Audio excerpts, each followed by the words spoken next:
नमस्कार। प्रादेशिक समाचार के साथ मैं मुग्धा तिवारी। पहले मुख्य समाचार। प्रधानमंत्री नरेंद्र मोदी ने कहा कि वैश्विक संकट के बावजूद भारत की आर्थिक और बैंकिंग व्यवस्था है मजबूत। लोकतंत्र की ताकत से ही है देश की उपलब्धियां। देश भर में कल से 5वां पोषण पखवाड़ा हो रहा शुरू। वर्ष 2023 को अंतर्राष्ट्रीय मोटा अनाज वर्ष घोषित किए जाने पर श्री अन्न को लोकप्रिय बनाने पर दिया जाएगा विशेष ध्यान। राज्य में कोरोना संक्रमण के मिले 3 मरीज, रांची से 2 और देवघर से 1 मरीज की हुई पुष्टि। और खूंटी जिले में अंडर 19 पूर्वी जोन का पहला अंतर्राज्यीय हॉकी टूर्नामेंट आज से शुरू। बालिका वर्ग में मिजोरम की टीम ने बंगाल को 18-0 से हराया। और अब समाचार विस्तार से। प्रधानमंत्री नरेंद्र मोदी ने कहा है कि वैश्विक संकट के बावजूद भारत की आर्थिक और बैंकिंग व्यवस्था मजबूत है। कल नई दिल्ली में इंडिया टुडे के एक कार्यक्रम में उन्होंने कहा कि भारत की सारी उपलब्धियां इसके लोकतंत्र और सांस्थानिक मजबूती की बदौलत ही हैं। श्री मोदी ने कहा कि भारत अभूतपूर्व परिस्थितियों के बीच आगे बढ़ रहा है और विश्व समुदाय के समक्ष एक उदाहरण प्रस्तुत कर रहा है। प्रधानमंत्री ने कहा कि भारत के समक्ष आज की चुनौतियां एकदम अलग हैं, क्योंकि आज वैश्विक चुनौतियां बहुत व्यापक और बहुआयामी प्रकृति की हैं। उन्होंने कहा कि आज दुनिया भर में भारत चर्चा का विषय बना हुआ है और यह बात इसलिए महत्वपूर्ण हो जाती है कि पिछले दिनों भारत को भीषण महामारी का सामना करना पड़ा है और 2 संघर्षरत देशों के मामले में भी भारत एक महत्वपूर्ण भूमिका अदा कर रहा है। श्री मोदी ने कहा कि पूरी दुनिया को भारत पर विश्वास है। देश भर में कल से 5वां पोषण पखवाड़ा शुरू हो रहा है। महिला और बाल विकास मंत्रालय के इस आयोजन के दौरान देश में विभिन्न क्रियाकलाप आयोजित किए जाएंगे। इसका उद्देश्य पोषण के महत्व के बारे में जन आंदोलन और जन भागीदारी के माध्यम से जागरूकता का प्रसार करना और पौष्टिक खान पान की आदतों को बढ़ावा देना है। पोषण अभियान का शुभारंभ प्रधानमंत्री नरेंद्र मोदी ने 8 मार्च 2018 को किया था। इस अभियान ने पोषण के मुद्दे को विचार विमर्श के केंद्र में ला दिया है। इस वर्ष के पोषण पखवाड़े का विषय है सबके लिए पोषण, स्वस्थ भारत की ओर बढ़ते कदम। वर्ष 2023 को अंतर्राष्ट्रीय मोटा अनाज वर्ष घोषित किए जाने के कारण इस वर्ष श्री अन्न को लोकप्रिय बनाने पर विशेष ध्यान दिया जा रहा है। पखवाड़े के दौरान कुपोषण की समस्या से निपटने के लिए पोषण श्री अन्न को लोकप्रिय बनाने पर ध्यान केंद्रित किया जाएगा। साथ ही सक्षम आंगनवाड़ियों को लोकप्रिय बनाने के लिए अभियान चलाए जाएंगे। देवघर जिले में गंगा नदी को चांदन नदी व डढ़वा नदी से जोड़ा जाएगा। स्टडी की जाएगी। इसे लेकर कल केंद्रीय जल शक्ति व आदिवासी मामलों के राज्य मंत्री विश्वेश्वर टुडू ने बिहार के पांडेयडीह के समीप चांदन नदी व देवघर में डढ़वा नदी का निरीक्षण किया। केंद्रीय मंत्री के साथ central water commission CWC, central ground water board समेत राज्य सरकार के जल संसाधन विभाग के अधिकारी भी थे। निरीक्षण के क्रम में केंद्रीय मंत्री ने कहा कि देवघर धार्मिक स्थल है, जहां बाबा बैद्यनाथ मंदिर और सत्संग आश्रम में सालों भर श्रद्धालु आते हैं। ऐसे में देवघर में पेयजल और नदियों के अस्तित्व बचाने के लिए केंद्र सरकार फंड देने में कमी नहीं करेगी। उन्होंने कहा कि डढ़वा नदी को गंगा नदी से जोड़े जाने पर नदी में नियमित पानी रहने से देवघर में वाटर रिचार्ज होगा। साथ ही देवघर एयरपोर्ट और एम्स को भी पानी मिल पाएगा। देवघर जिले के उत्क्रमित मध्य विद्यालय अंगवाली में बासुकीनाथ चित्रा नई रेल लाइन परियोजना के तहत अधिग्रहण की गई जमीन के एवज में मुआवजा भुगतान शिविर का आयोजन किया गया।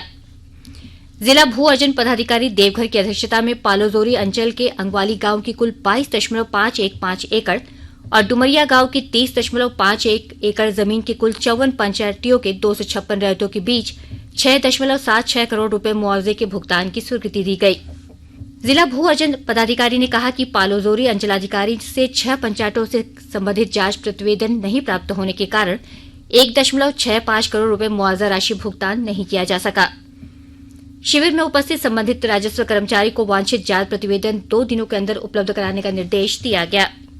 आकाशवाणी से विशेष श्रृंखला में प्रधानमंत्री के मन की बात कार्यक्रम के अंश प्रसारित किए जा रहे हैं।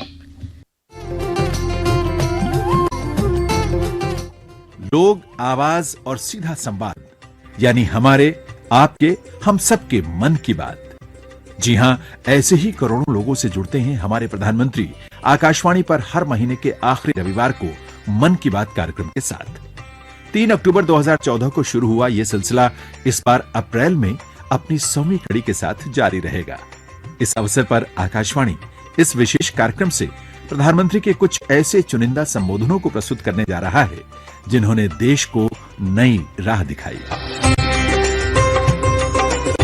सेना के अफसरों और सैनिकों को अरसे से शिकायत रही 1 रैंक 1 पेंशन न मिलने की। 2014 के चुनाव अभियान में प्रधानमंत्री मोदी ने सीमाओं की रक्षा में जान की बाजी लगाने वाले सैनिकों की इस मांग को पूरा करने का वादा किया, जिसे सरकार बनते ही पूरा किया गया। 31 मई 2015 को प्रसारित मन की बात में प्रधानमंत्री ने इसकी यूं चर्चा की। मैं आपको विश्वास दिलाता हूं, मैंने निवृत्त सेना के जवानों के बीच में वादा किया है कि मेरी सरकार 1 रैंक 1 पेंशन लागू करेगी। हम जिम्मेवारी से हटते नहीं हैं और सरकार बनने के बाद भिन्न भिन्न विभाग इस पर काम भी कर रहे हैं। मैं जितना मानता था उतना सरल विषय नहीं है, पेचीदा है और 40 साल से उसमें समस्याओं को जोड़ा गया है। मैंने इसको सरल बनाने की दिशा में, सर्वस्वीकृत बनाने की दिशा में सरकार में बैठे हुए सबको रास्ते खोजने पर लगाया हुआ है। मन की बात की विशेष श्रृंखला को प्रतिदिन समाचार प्रभात और समाचार संध्या बुलेटिनों में सुना जा सकता है। आकाशवाणी के ताजातरीन समाचारों के लिए आप हमारी वेबसाइट newsonair.com पर लॉग ऑन कर सकते हैं। ताजा समाचार Twitter handle @AIR news alerts और Facebook page All India Radio news पर भी उपलब्ध है। आप प्रादेशिक समाचार एकांश के ट्विटर हैंडल @AIR न्यूज _ और फेसबुक, इंस्टाग्राम पेज तथा YouTube channel AIR news Ranchi पर भी हमारे बुलेटिन सुन सकते हैं। प्रादेशिक समाचार आप आकाशवाणी रांची से सुन रहे हैं। राज्य में कोरोना के 3 मरीज मिले हैं। रांची में 2 और देवघर जिले में 1 मरीज में कोरोना संक्रमण की पुष्टि हुई है। रांची में 24 साल के एक युवक और 51 साल की महिला संक्रमण से ग्रसित पाए गए हैं। तीनों मरीजों के सैंपल जांच के लिए रिम्स में भेजे गए थे, जहां उनकी टेस्ट रिपोर्ट पॉजिटिव आई है। इससे पहले भी 14 मार्च को रांची में 2 मरीजों में कोरोना की पुष्टि हुई थी। दोनों मरीज एक ही परिवार के थे।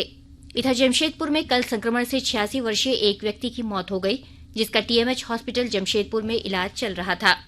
रामगढ़ जिले में सरकारी स्कूली बच्चों के मध्याह्न भोजन के लिए सेंट्रलाइज किचन फैसिलिटी के शिलान्यास को लेकर सभी आवश्यक तैयारियां पूरी हो चुकी हैं। विस्तृत ब्यौरा दे रहे हैं हमारे रामगढ़ संवाददाता। रामगढ़ जिले में सरकारी स्कूली बच्चों के मध्याह्न भोजन के लिए अक्षय पात्र फाउंडेशन की ओर से सेंट्रलाइज किचन फैसिलिटी के लिए शिलान्यास को लेकर सभी आवश्यक तैयारियां पूरी हो चुकी हैं। 1.5 वर्ष में बनकर तैयार होने वाले इस भवन से रामगढ़ जिले के 586 सरकारी स्कूल के करीब 50,000 बच्चों को प्रतिदिन मध्याह्न भोजन के रूप में पौष्टिक आहार मिलेगा। कोल इंडिया लिमिटेड के सौजन्य से रामगढ़ को यह मेगा किचन उपलब्ध कराया जा रहा है।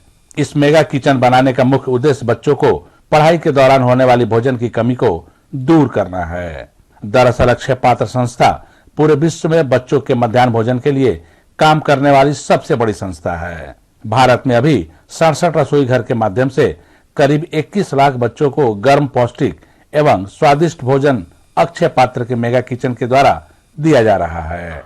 इस बारे में अक्षय पात्र फाउंडेशन की झारखंड प्रभारी डॉक्टर शांतवना शरण ने बताया कि अक्षय पात्र पूरी दुनिया में बच्चों को मध्याह्न भोजन कराने वाली सबसे बड़ी संस्था है। बच्चों को पढ़ाई के दौरान होने वाली भोजन की कमी को दूर करना ही इस संस्था का मुख्य उद्देश्य भी है। कौशल किशोर तिवारी, आकाशवाणी समाचार, रामगढ़। अंडर 19 पूर्वी जोन का पहला अंतर्राज्यीय हॉकी टूर्नामेंट आज से खूंटी के बिरसा कॉलेज स्थित ब्लू एस्ट्रो टर्फ में शुरू हुआ। टूर्नामेंट का पहला मैच बंगाल और मिजोरम की बालिका वर्ग की टीमों के बीच खेला गया। खेल के 10 मिनट में ही 3 गोल दागकर मिजोरम की टीम ने बढ़त हासिल कर ली। मैच में मिजोरम की टीम ने 18-0 से बंगाल को हराकर जीत दर्ज किया। फिलहाल टूर्नामेंट का दूसरा मैच बिहार और झारखंड बालिका टीम के बीच खेला जा रहा है। हॉकी इंडिया और झारखंड हॉकी एसोसिएशन के तत्वावधान में चल रहे अंडर 19 बालक बालिका हॉकी टूर्नामेंट में 6 राज्यों की कुल 12 टीमें भाग ले रही हैं। टूर्नामेंट 19 से 26 मार्च तक चलेगा। अंत में मुख्य समाचार एक बार फिर। प्रधानमंत्री नरेंद्र मोदी ने कहा कि वैश्विक संकट के बावजूद भारत की आर्थिक और बैंकिंग व्यवस्था है मजबूत। लोकतंत्र की ताकत से ही है देश की उपलब्धियां। देश भर में कल से 5वां पोषण पखवाड़ा शुरू हो रहा है। वर्ष 2023 को अंतर्राष्ट्रीय मोटा अनाज वर्ष घोषित किए जाने पर श्री अन्न को लोकप्रिय बनाने पर दिया जाएगा विशेष ध्यान। राज्य में कोरोना संक्रमण के मिले 3 मरीज, रांची से 2 और देवघर से 1 मरीज की हुई पुष्टि। और खूंटी जिले में अंडर 19 पूर्वी जोन का पहला अंतर्राज्यीय हॉकी टूर्नामेंट आज से शुरू। बालिका वर्ग में मिजोरम की टीम ने बंगाल को 18-0 से हराया। इसके साथ ही आकाशवाणी रांची से प्रादेशिक समाचार का ये बुलेटिन समाप्त हुआ। नमस्कार।